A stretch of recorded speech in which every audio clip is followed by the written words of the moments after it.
नमस्कार मित्रांनो, आजच्या कथेचं नाव आहे वहिनी माझी पत्नी इडली सांबर खात नाही। तुम्ही लगेच तिच्यासाठी कुरकुरीत आलू पराठा, बटाटे, टोमॅटो कढी आणि हिरवी चटणी बनवा। ती रजाईतून बाहेर येणार नाही कारण तिला खूप थंडी वाजत आहे। भाऊजी मला ताप आहे, मी आलू पराठा बनवू शकत नाही। रागाच्या भरात धीराने तिला इतकी जोरात झापड लावली की ती जमिनीवर पडली आणि तिच्या तोंडातून रक्त वाहू लागले।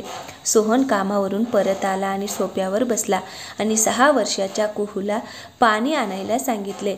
कुहू ये माझे शूज काढ। हे ऐकून कुहूची आई सियाजी किचनमध्ये काम करत होती। तिने ताबडतोब तिच्या लहान धीरासाठी पाण्याचा ग्लास आणला आणि कुहूला म्हणाली, बेटा तुला गृहपाठ करायचा आहे। तेवढ्यात सियाचा धीर सोहन म्हणाला, शूज काय तुझा बाप काढणार का? याआधी आत्याने दार ठोठावले। त्यांना पाहून सोहन शांत झाला।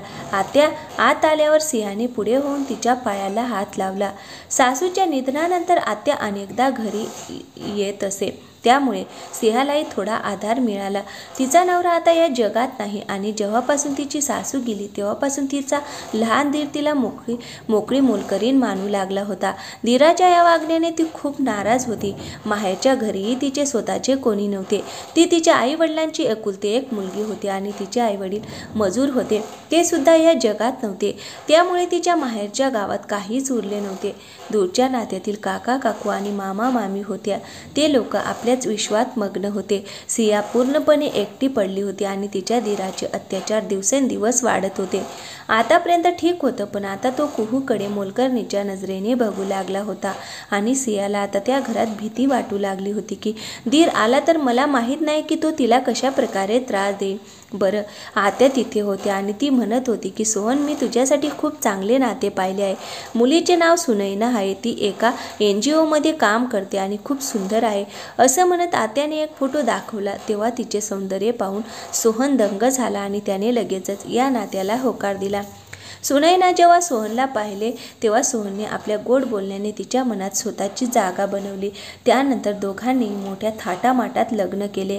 लग्नानंतर सोहन आपल्या वहिनीला मोलकरणीप्रमाणे वागत असल्याचे सुनैनाने पाहिले होते, तेव्हा तिला खूप राग आला। तिला हवे असते तर तिला एका झटक्यात तिच्या नवऱ्याचा माज उतरवता आला असता, पण यामुळे सियाचा आत्मविश्वास वाढला नसता। म्हणूनच ती सियाला पुन्हा पुन्हा समजावू लागली, असे अत्याचार सहन करणे योग्य नाही आणि त्यासाठी आपणच आवाज उठवला पाहिजे। एके दिवशी सिया किचनमध्ये नाश्ता बनवत होती। आज तिच्या मुलीने इडली आणि सांबर खाण्याची विनंती केली होती, म्हणून तिने सर्वांसाठी निहारी अशीच तयारी केली। नाश्ता करून ती धीराच्या खोलीत गेली तेव्हा तिचा धीर बाहेर फिरायला गेला होता आणि तिची जाऊबाई वॉशरूममध्ये होती। नाश्ता ठेवून ती निघून गेली। आज तिलाही थोडा ताप जाणवत होता, त्यामुळे पटकन काम उरकून तिला थोडी विश्रांती घ्यायची होती। ती स्वयंपाकघरात आली आणि स्वतःसाठी आणि कुहूसाठी नाश्ता करून तिने सगळी भांडी साफ करायला सुरुवात केली। भांडी साफ करून तिने किचन स्वच्छ केले। मग तिचा धीर किचनमध्ये आला आणि विचारले, आज नाश्त्याला कसली उकडलेली इडली बनवली आहेस? मला हे जेवण अजिबात आवडत नाही आणि सुनैनाही तेच सांगत आहे की तिला हा नाश्ता आवडत नाही। माझी बायको हा इडली सांबर खात नाही। तुम्ही लगेच तिच्यासाठी कुरकुरीत आलू पराठा, बटाटा, टोमॅटो कढी और हिरवी चटणी बनवा। ती रजाईतून बाहेर पडणार नाही कारण तिला खूप थंडी वाजत आहे। असे म्हणत त्याने किचनमध्ये नाश्त्याची प्लेट आणली आणि फेकून दिली आणि सिया घाबरली। खोलीच्या आतही आवाज येत होता आणि सुनैना सुद्धा सगळं ऐकत होती। तिने नाश्ता खायला नकार दिला असला तरी तिला जाऊन नाश्त्याची ताट एवढ्या जोरात बाहेर फेक असे सांगितले नव्हते। सियाचा आवाज ऐकून ती रागाने खोलीतून बाहेर पडू लागली आणि तिची पावले थांबली की आज तिने विरोध केला आणि म्हणाली, भाऊजी हे काय बोलण्याची पद्धत आहे? हे तुम्हीही आरामात बोलू शकले असते। इडली आणि सांबर सोयीनुसार ठेवले असते तर मी दुपारी खाल्ली असती। अशी थाळी फेकायची काय गरज होती? आणि ऐका, मी पुन्हा नाश्ता बनवणार नाही कारण मला खूप ताप आहे। मग आज मी कचोरी बनवणार नाही। वहिनीचा निषेधात्मक स्वर ऐकून सोहनला खूप राग आला। त्याने आपल्या वहिनीकडे बघून चोराला जोरात चापट मारली आणि म्हणाला की आता तू पण माझ्याशी भांडशील। एकदा मी तुला दुसरा नाश्ता बनवायला सांगितला तर तुला दुसरा नाश्ता करावा लागेल। ती पण वळून म्हणाली, भाऊजी मला ताप आहे, मी कचोरी बनवू शकत नाही। रागाच्या भरात धीराने तिला इतके मारले की ती जमिनीवर पडली आणि तिच्या तोंडातून रक्त येऊ लागले। ती वेदनेने ओरडली आणि म्हणाली, भाऊजी काय करताय? मला थप्पड मारायची हिंमत कशी झाली? सोहन रागात ओरडला आणि म्हणाला की तू माझे पैसे खाते आणि माझ्याशी भांडत आहेस। आज सियाला एवढी हिंमत कुठून आली माहीत नाही की ती उठली आणि वळली आणि तिच्या लहान दिराला जोरात थप्पड मारली आणि म्हणाली, खबरदार जर तू मला समोरून हात लावला तर मी तुझा हात तोडून टाकेन। सोहन संतापला आणि म्हणाला, तू मला थप्पड मारलंस?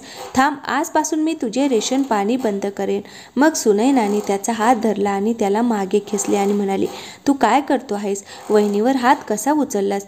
तो म्हणाला, अरे मी तिला माझ्यासाठी दुसरा नाश्ता करायला सांगत होतो आणि जर ती वाद घालत असेल तर मी काय करू? सुनैना रागाने म्हणाली, तुला कोणी सांगितले की वहिनीला दुसरा नाश्ता बनवायला सांग म्हणून? मी बाहेरून काहीतरी खाऊन घेतले असते। मी तुला फक्त सांगितले की मी इडली सांबर खात नाही। मी माझ्या कामात इतकी व्यस्त आहे की मला घरी वेळ घालवण्याची संधी मिळत नाही। वहिनीला एवढ्या सहजतेने सगळं सांभाळावं लागतं आणि तुम्ही त्यांना मारताय? अहो, आम्ही संपूर्ण जगात महिलांची पूजा करतो हा नारा लावतो आणि आपल्या घरातच महिलांचा इतका अपमान होतो।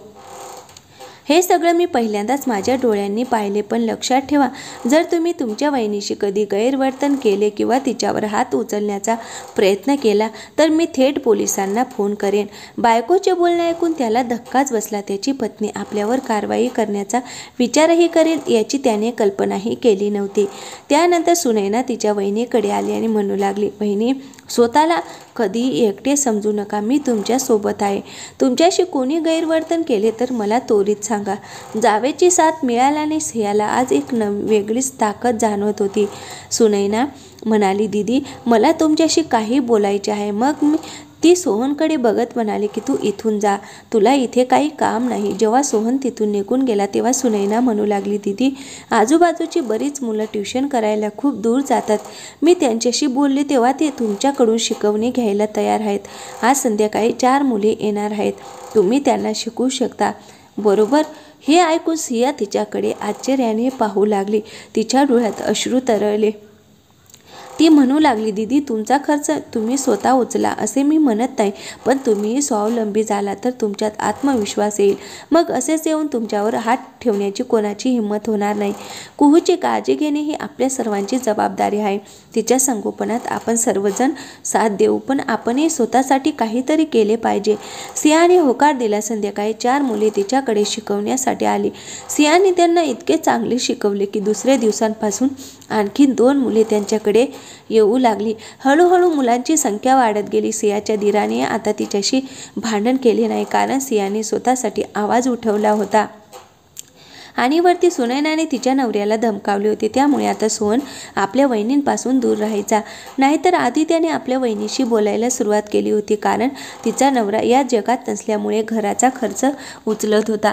पण आता सिया पूर्ण स्वाभिमानाने त्या घरात राहत होती, कारण तिलाही त्या घरात हक्क होता। सोहनलाही फक्त त्याच्या कामाची काळजी होती। तिचे उत्पन्न वाढल्याने सियाने एक मोलकरीण देखील ठेवली, ज्याचा पगार सिया आणि सुनैना दोघांनी मिळून दिला।